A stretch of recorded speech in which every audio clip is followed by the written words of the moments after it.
और सोने की आयात पर सरकार ने सख्ती अब बढ़ा दी है। अब प्रति लाइसेंस 100 किलोग्राम की सीमा तय हुई है। पुराने कारोबारियों की भी निगरानी रखी जाएगी। आयातकों को हर 15 दिन में विस्तृत रिपोर्ट सरकार के सामने जमा करानी होगी। सरकार गोल्ड इंपोर्ट को लेकर बेहद सख्त है। इससे पहले इंपोर्ट ड्यूटी बढ़ाई गई। गुजारिश की पीएम ने, अब सीमा तय कर दी गई है, लिमिट तय कर दी गई है इंपोर्टर्स की। 100 किलो की लिमिट जो है वो तय की गई है। हर 15 दिन में रिकॉर्ड देनी पड़ेगी। बीते दिन ही सोने पर आयात शुल्क को 6% से बढ़ाकर 15% करने के बाद अब सरकार ने एक बेहद सख्त कदम उठाया है।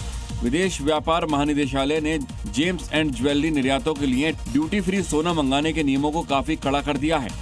अब हर लाइसेंस पर अधिकतम 100 kg गोल्ड इंपोर्ट हो सकेगा। अगर कोई कारोबारी पहली बार आयात लाइसेंस के लिए आवेदन कर रहा है तो संबंधित क्षेत्रीय अधिकारी सबसे पहले उसकी मैन्युफैक्चरिंग यूनिट का फिजिकल इंस्पेक्शन करेंगे।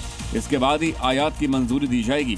साथ ही अब हर 15 दिन पर रिपोर्ट जमा करानी होगी, जिससे निगरानी और सख्त हो जाएगी। सरकार के फैसले का सीधा मकसद देश के लगातार बढ़ते आयात बिल पर लगाम लगाना है।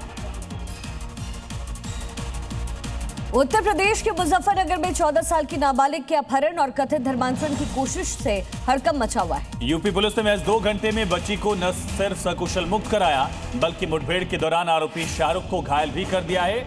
जो तमंचा लेकर छिपा बैठा था, उसके खिलाफ कार्रवाई की गई। मुजफ्फरनगर में ये बड़ी कार्रवाई हुई है। धर्मांतरण की कोशिश नाकाम पुलिस करती हुई नजर आई। अरेस्टिंग हुई है। शाहरुख नाम का ये शख्स है, जिसके पास एक तमंचा भी बरामद हुआ। जैसे ही घटना की जानकारी पुलिस को लगी तो पुलिस ने कई टीम बनाकर आरोपी शाहरुख की तलाश करने लगी। योगी फोर्स की तत्परता से मात्र 2 घंटे में युवती को सकुशल बरामद कर लिया गया और आरोपी युवक शाहरुख को एनकाउंटर में घायल कर दिया गया। पुलिस ने आरोपी शाहरुख उर्फ मोनू के पास से तमंचा, कारतूस बरामद किया है। वहीं पुलिस शाहरुख से पूछताछ में जुटी है और धर्मांतरण से जुड़े मामलों में गहनता से पूछताछ कर रही है। बड़ी खबर है, केंद्र सरकार ने बड़ा फैसला लिया। पेट्रोल डीजल की कीमत में इजाफा किया गया। पेट्रोल 3 रुपए प्रति लीटर महंगा हो गया है। डीजल 3 रुपए प्रति लीटर महंगा हुआ। 2 रुपए प्रति किलो बढ़े हैं सीएनजी के दाम। नई दरें आज से लागू। कल पेट्रोलियम मंत्रालय में लगातार मीटिंग्स का दौर चल रहा था और ऐसे में बड़ा फैसला लिया गया है। पेट्रोल और डीजल की कीमतों में इजाफा हुआ है। दरअसल डेली ऑयल मार्केटिंग कंपनियों को रोजाना के हिसाब से 1000 करोड़ का नुकसान हो रहा था। पेट्रोल पर लीटर 14 रुपए की कीमत का नुकसान कंपनियों को हो रहा था। इस वजह से इजाफा करना पड़ा। तो किन शहरों में कीमत क्या है, ये बताते हैं आपको। दिल्ली में 97 रुपए 77 पैसे,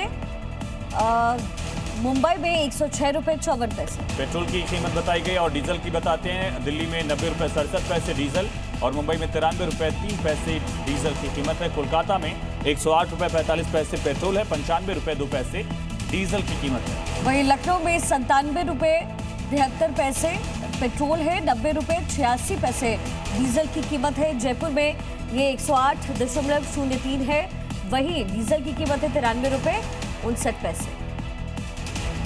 तो 2 तस्वीरें आप देख रहे हैं। पेट्रोल डीजल महंगा कर दिया गया है 3 रुपए के हिसाब से। दोनों की कीमतों में आज से बढ़ी हुई दरें लागू हो जाएंगी। और दूसरी तरफ दूध की कीमत में भी मदर डेयरी, अमूल जैसी कंपनियों ने इजाफा किया है। 2 से 3 रुपए तक की बढ़ोतरी दूध की कंपनियों ने भी किया। अमेरिका ईरान युद्ध का असर अब भारत की जेब पर साफ दिखाई देने लगा। कच्चे तेल की बढ़ती कीमतों ने दरअसल इस असर को लगातार दिखाया है। महंगाई को नई ऊंचाई पर पहुंचा दिया। एलपीजी से लेकर के दूध, सीएनजी और रोजमर्रा की चीजें महंगी हो गई और ये सब अमेरिका ईरान जंग का असर है। जंग का क्या बड़ा असर रहा है, समझिए। तो पहला असर तो ये हुआ कि पेट्रोल डीजल महंगा करना पड़ा आखिरकार सरकार को। 3 रुपए की कीमत का इजाफा दिखा है। दूसरा असर ये कि सीएनजी महंगी हो गई है। तीसरा असर यह है कि कई बड़े ब्रांड्स ने दूध की कीमतें बढ़ा दी है। तो ये बड़ा असर अमेरिका ईरान जंग का अब भारत के ऊपर पड़ता हुआ नजर आ रहा है। पेट्रोल डीजल महंगा हुआ है। सीएनजी सप्लाई महंगा हुआ है। दूध की कीमतें भी बढ़ गई हैं। और अब भारत में महंगाई का असर सीधे आम आदमी की जेब पर पड़ रहा है। एलपीजी सिलेंडर के दाम 2 महीने में 4 बार बढ़ चुके हैं। बढ़ती महंगाई से लोग भी परेशान हैं। उधर दूध पर बढ़े 2 रुपए पर भी लोगों ने चिंता जताई है। भारत की थोक महंगाई यानी WPI बढ़कर 8.3% पहुंच गई है।